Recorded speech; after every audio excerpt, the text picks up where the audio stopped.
Presidente da Câmara dos Deputados, Eduardo Cunha, vai falar agora ao vivo. Então vamos ouvir. Boa tarde a todos, mais uma vez. Bom, eu completei 10 meses na presidência da Câmara ontem. Nessa legislatura. E durante esses 10 meses, praticamente em todos os lugares do Brasil que eu andava, a gente só via uma coisa: as pessoas cobrando posicionamento sobre suposto pedido de impeachment. Nesses 10 meses, foi um número recorde que se entrou de pedidos de impeachment em toda a história do país. Tiveram 34 pedidos de impeachment por motivações diversas. Todos são testemunhas que o meu posicionamento sempre foi coerente na minha argumentação e sempre foi de natureza técnica.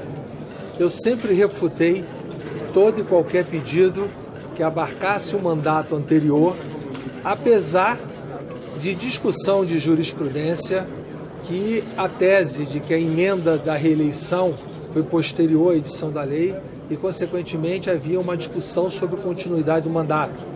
Inclusive, realçada numa decisão do Supremo Tribunal Federal, onde um mandato de segurança sobre a cassação de um parlamentar se deu à decisão relatada pelo ministro Celso de Mello e confirmada no plenário, entendendo que o mandato tinha continuidade. Mas mesmo com essa decisão trazida aos autos de vários pedidos, eu mantive o meu posicionamento do respeito ao parágrafo 4º do artigo 86 da Constituição Federal, de não abarcando fatos anteriores ao mandato atual. Esse sempre foi o meu posicionamento e, baseado nisso, dos 34 pedidos, eu já havia rejeitado 27. Alguns outros por erros formais e alguns outros basicamente por essa motivação. Havia me comprometido a todos a fazer o processo de decisão até o fim do mês de novembro e pretendia tê-lo feito na segunda-feira de manhã. Já estava a decisão tomada, pronta e assinada com a Secretaria-Geral da Mesa com relação às decisões que eu estou anunciando hoje. Não o fiz segunda-feira, única e exclusivamente porque mudaram o conteúdo da mídia com aquela divulgação daquela situação absurda que foi a manchete de todos os jornais de segunda-feira, o que de uma certa forma eu entendi como um constrangimento, já que toda a discussão e todos os pareceres estavam nos meus e-mails. E, consequentemente, de repente eu recebo um e-mail sábado com o parecer final já revisado e, efetivamente, acontece aquilo no domingo e a gente está vendo aí invasões, enfim, de privacidades que possam ter vazado, e eu até atribuo um pouco o que aconteceu segunda-feira, a certeza que eu iria tomar essa decisão segunda-feira. Por outro lado, na segunda-feira eu não tomei por isso e na terça eu não quis tomar para não misturar com a decisão do Conselho de Ética. Consequentemente, ontem nem abri a sessão da Câmara, deixei que o Conselho de Ética andasse até a hora que o Congresso que marcou a sua sessão começasse, para mostrar que eu estou absolutamente distante desse processo, a defesa feita pelo meu advogado e por aqueles que acreditam na minha defesa e que efetivamente exerceram o poder de decidir. Consequentemente, dos 7 pedidos que eu me comprometi a decidir até o fim de novembro, na realidade eu proferi decisões sobre 5. 2 eu não ainda decidi e acho que será desnecessário no momento de decidir, que é o do deputado Francisquini, e um último que entrou muito retardado, que a argumentação é mais ou menos idêntica aos que eu já apreciei. E não teria sentido você dar 2 despachos iguais. Dos demais 5 que estavam, um é a própria desistência do primeiro pedido de impeachment formulado pelo Hélio Bicudo. Na realidade, aquele primeiro eu iria negá-lo com a precisão de que a argumentação não estava precisa e se reportava ao mandato de 2014. Então não via razão para acolhê-lo. Rejeitei também o do Movimento Brasil Livre, pelas mesmas razões, e rejeitei 2 do mesmo advogado, se eu não me engano, Luiz Carlos Crema. Um, apesar da sua fundamentação correta, mas tratava-se do ano de 2014, e é o mesmo entendimento. E ele entrou com outro, tratando-se do ano de 2015, porém A argumentação não está tipificada, ele não tipificou nenhuma conduta que pudesse ser efetivamente alcançada pela Lei 10.079. Quanto ao pedido, que eu diria a vocês o mais comentado por todos vocês, formulado também pelo Dr. Hélio Bicudo e os advogados que o acompanham, contra esse eu proferi a decisão com o acolhimento da denúncia. E esse acolhimento se deu basicamente porque ele coloca, e a cópia do parecer está aqui definitivo, são 22 páginas de parecer, que está sendo levada à publicação hoje, que eu vou mandar distribuir a cópia para todos vocês.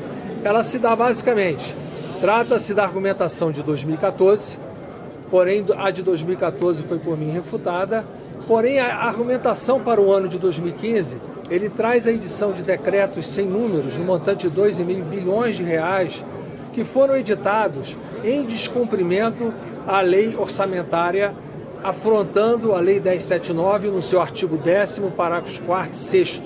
Consequentemente, mesmo a votação do PLN 5, mesmo ele aprovado e sancionado, não supre a irregularidade de ter sido editada a norma em afronta à lei orçamentária.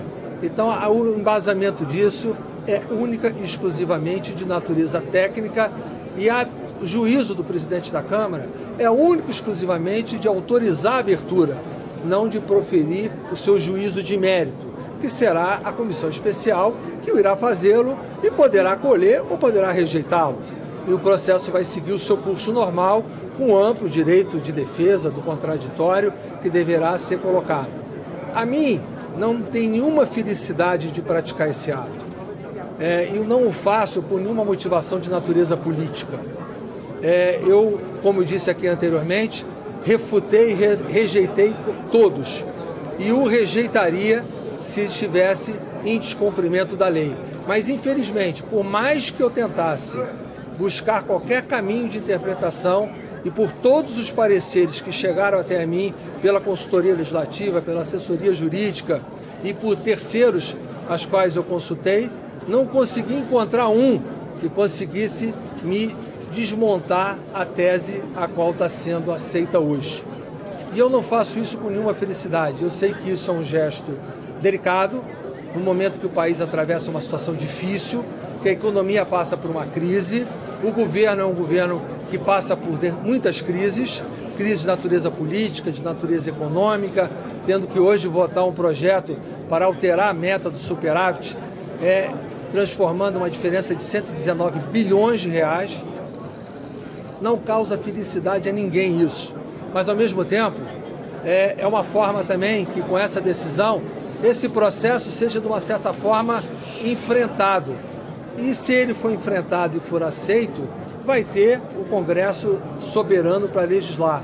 E se ele não for aceito, também acabará-se esse tipo de discussão no país e você poderá voltar dentro da normalidade. Então, isso acabará sendo uma forma que o país vai ter que enfrentar e resolver esse tipo de situação.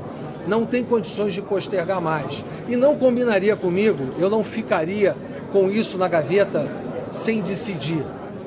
Porque esse pedido entrou em 14 de outubro. E de 14 de outubro para 30 de novembro foram 45 dias.